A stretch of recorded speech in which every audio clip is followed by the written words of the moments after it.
সুতরাং আমি চাই আমার মতো একই ভুল আপনারা না করেন। সুতরাং আমার অভিজ্ঞতাগুলো, আমার পড়াশুনো, আমার জানা, আমার জ্ঞান, আমি যে ভুলগুলো করেছি সেখান থেকে যে শিখেছি সেগুলো আপনাদের সাথে প্রতি মুহূর্তে আমি শেয়ার করি, যাতে করে আপনারা একই ভুল না করেন, আমার মতো সমস্যায় না পড়েন। আমি যেভাবে যে পথ ধরে সেখান থেকে বের হয়ে এসেছি, আরও বের হচ্ছি, সামনে এগিয়ে যাচ্ছি, সেগুলোই আপনাদের সাথে শেয়ার করি, যাতে আপনারাও একইভাবে সমৃদ্ধির পথে এগিয়ে যেতে পারেন।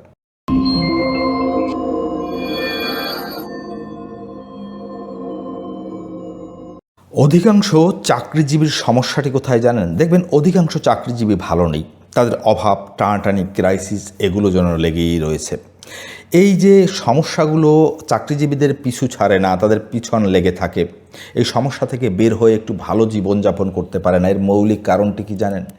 এর মৌলিক কারণ হলো কতগুলো টাকা ম্যানেজমেন্টের কতগুলো মৌলিক কনসেপ্ট সম্পর্কে আমাদের ধারণা নেই। আর এই ধারণা নেই না থাকার ফলে আমরা কি করি জানেন? আমরা ইনকাম করে সেটা আমরা সমান তালে খরচ করি, ইনকাম করি তা তো খরচ করি, উল্টো আমরা ধার দেনা করে ব্যাংক থেকে লোন নিয়ে ক্রেডিট কার্ড দিয়ে আমরা আরও বেশি খরচ করি। তার ফলাফল কি হয় জানেন?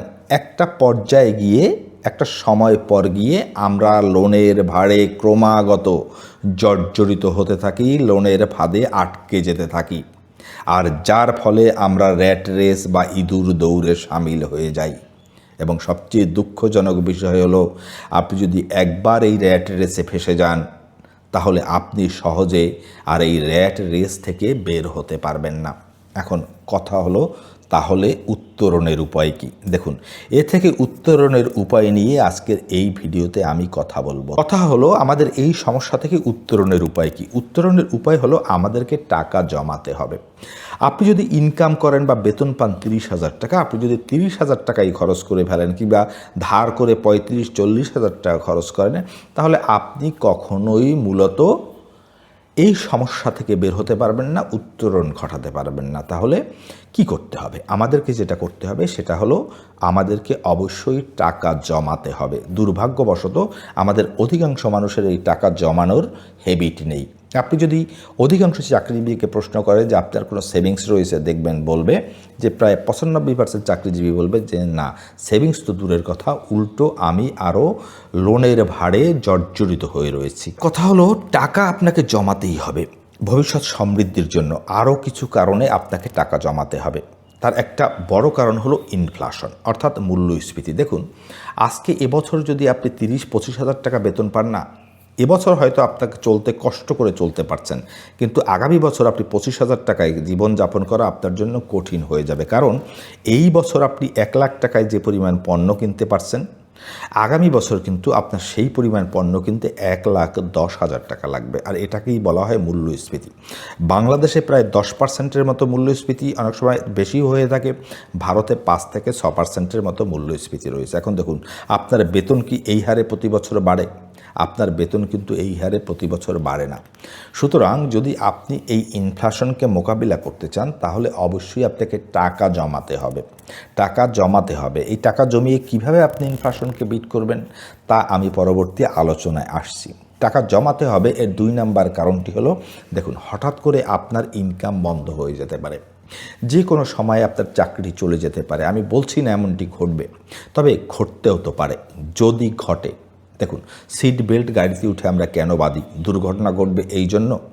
অবশ্যই না। দুর্ঘটনা ঘটতে পারে এই জন্য আমরা সিট বেল্ট বাঁধি। যদি দুর্ঘটনা ঘটে, সিট বেল্ট যেন আমাদেরকে বাঁচাতে পারে। সুতরাং কালকে যদি হঠাৎ করে আপনার চাকরি চলে যায়, আপনার ইনকাম বন্ধ হয়ে যায়, এটাকে মোকাবেলা করার জন্য হলেও আপনাকে টাকা জমাতেই হবে। টাকা জমাতে হবে। 3 নাম্বার কারণটি হলো, আপনি যে কোনো সময় অসুস্থ হয়ে পড়তে পারেন।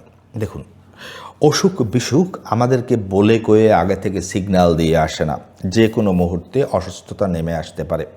অসুস্থ হলে একবার আপনার ইনকামের পথটিও বন্ধ হয়ে যেতে পারে। সুতরাং আবার সুস্থ হয়ে পুনরায় কাজে ফিরতে গেলে যে সময়টির প্রয়োজন হবে সেই সময়টিতে যেন আপনার পরিবার সমস্যায় না পড়ে, কিংবা এর আগের যে কারণটি আমি বলেছিলাম যে আপনার ইনকাম বন্ধ হয়ে যেতে পারে, তখনও আরেকটি নতুন ইনকাম স্ট্রিম খুঁজে পেতে, নতুন একটি চাকরি বা ব্যবসা খুঁজে পেতে আপনাকে 6 মাস 1 বছর সময় লাগতে পারে। এই অসুস্থতা এবং ইনকাম বন্ধ হওয়ার যে সময়টি, নতুন একটি কাজ খুঁজে না পাওয়া পর্যন্ত, এই সময়টি যেন আপনি আপনার পরিবারের ক্রাইসিসে না পড়েন, সেজন্য হলেও আপনাকে অবশ্যই টাকা জমাতেই হবে। আর জমাতে হবে আরেকটি কারণে, সেটি হলো আপনাকে এই ক্রাইসিস, এই অভাব, এই নিত্য টানাটানি, আপনার এই যে ফিনান্সিয়াল সমস্যা, এ থেকে বের হওয়ার জন্য আপনাকে টাকা জমাতে হবে। সুতরাং আপনি যদি আগের চেয়ে আরও একটু ভালো থাকতে চান, এই সমস্যা থেকে বের হতে চান, শান্তিতে ঘুমোতে চান, তাহলেও আপনাকে টাকা জমাতে হবে। টাকা জমাতে হবে, তার বড় আরেকটি কারণ হলো আপনাকে ইনভেস্টমেন্টে যেতে হবে, অর্থাৎ আপনার জীবনে আপনাকে বিনিয়োগ করতেই হবে যদি আপনি আগের চেয়ে ভালো থাকতে চান, যদি আপনি ক্রমাগত ধনী হয়ে উঠতে চান, যদি আপনি ক্রমাগত সমৃদ্ধির পথে আগাতে চান, তাহলে টাকা আপনাকে জমাতেই হবে। সুতরাং এই যে কারণগুলো আমি আলোচনা করলাম, অবশ্যই এই কারণগুলোর জন্য আপনাকে টাকা জমাতে হবে। টাকা শেষ পর্যন্ত এসে বিনিয়োগ করতে হবে, কারণ বিনিয়োগই আপনাকে দ্রুত সমৃদ্ধির পথে আগাবে, এই সমস্ত টানাটানি ক্রাইসিস থেকে বের করে আনবে, ক্রমাগত ধনী করে তুলবে, সমৃদ্ধির পথে নিয়ে যাবে। এখন কথা হলো টাকা আমরা কিভাবে জমাবো। দেখুন, টাকা জমাবার একটি মৌলিক নিয়ম রয়েছে সারা পৃথিবীতে, যেটিকে গোল্ডেন রুল বলা হয়। আমরা এই নিয়মটি জানি না বলেই কিন্তু আমরা অধিকাংশ মানুষ টাকা জমাতে পারি না। দেখুন, আমরা কি করি, আমরা এটা বলে থাকি যে আমরা আগামী মাস থেকে টাকা জমাবো, আমাদের একটু ইনকাম বাড়লে আমরা টাকা জমাবো, এই বলে বলে আমরা সময়টাকে পার করে দিই, বছরের পর বছর চলে যায়, আমাদের কোনো ইনকাম দাঁড়ায় না। আর এটা বলি এ কারণেই যে টাকা জমানোর মৌলিক নিয়মটি আমরা জানি না। আজকের ভিডিওতে আমি সংক্ষেপে মৌলিক নিয়মটি আপনাদেরকে বলে দিচ্ছি, তবে আমি আমার একাধিক ভিডিওতে, বিশেষ করে ডেডিকেটেড ভিডিওতেও আমি এই রুলটি বা নিয়মটি নিয়ে আলোচনা করেছি। তারপরও আরেকবার আজকে এই ভিডিওতে আমি বলছি, সেটা হলো টাকা জমানোর একটি রুল হলো 50-30-20। আপনার ইনকামকে এই নিয়ম বা এই রুল অনুযায়ী আপনাকে ম্যানেজমেন্ট করতে হবে বা বন্টন করতে হবে। আমরা কি করি, টাকা পেয়েই খরচ করি, খরচ করার পর ভাবি যদি কিছু থাকে তাহলে আমরা জমাবো, কিন্তু দুর্ভাগ্যবশত প্রায় 99% ক্ষেত্রেই টাকা বেতন পাওয়ার পর, খরচ করার পর আমাদের হাতে টাকা থাকে না, উল্টো আমরা ধার দেনা করি, লোনের ভারে জর্জরিত হয়ে যায়। এটা করলে চলবে না। আপনাকে যেটা করতে হবে, আপনার বেতন বা ইনকামকে 50-30-20 অর্থাৎ 50, 30 এবং 20 এই ভাগে ভাগ করতে হবে। আপনি আপনার বেতনের 30%, 50% ভাগ টাকা অর্থাৎ অর্ধেক টাকা দিয়ে আপনার নিড বা জরুরি প্রয়োজন, যেমন আপনাকে চাল কিনতে হয়, ডাল কিনতে হয়, ঔষধ কিনতে হয়, গ্যাস বিল দিতে হয়, বিদ্যুৎ বিল দিতে হয়, ঘর ভাড়া দিতে হয়, এগুলো আপনার জরুরি প্রয়োজন, যেগুলো ছাড়া আপনার জীবন চলবে না, অচল হয়ে যাবে। আপনার ইনকামের অর্ধেক টাকা দিয়ে আপনাকে এই জরুরি প্রয়োজনগুলো মেটাতে হবে। এরপরে 30%, 50 যোগ 30 অর্থাৎ 80 ভাগ, এই 30% টাকা হবে আপনার মানসিক চাহিদার জন্য, যেমন আপনার কিছু পোশাক আশাক প্রয়োজন হতে পারে, আপনি আপনার পরিবারকে বাহির থেকে কিছু ভালো মন্দ এনে খাওয়াতে পারেন, পরিবারকে নিয়ে ঘুরতে যেতে পারেন, কোনো সামাজিক অনুষ্ঠানে আপনি নিমন্ত্রণ পেতে পারেন, সেখানে আপনাকে কিছু উপহার দিতে হতে পারে। এই জাতীয় যতগুলো বিষয় রয়েছে তা আপনি 30% টাকা দিয়ে আপনার বেতনের মোকাবেলা করবেন। সর্বশেষে থাকে 20%। এই 20% হবে আপনার সেভিংস বা সঞ্চয়। অর্থাৎ আপনি যত টাকাই বেতন পান, যত কম বা বেশি বেতন পান না কেন কিংবা ইনকাম করেন না কেন, আপনার টোটাল ইনকামের 20% টাকা হবে আপনার সেভিংস বা সঞ্চয়।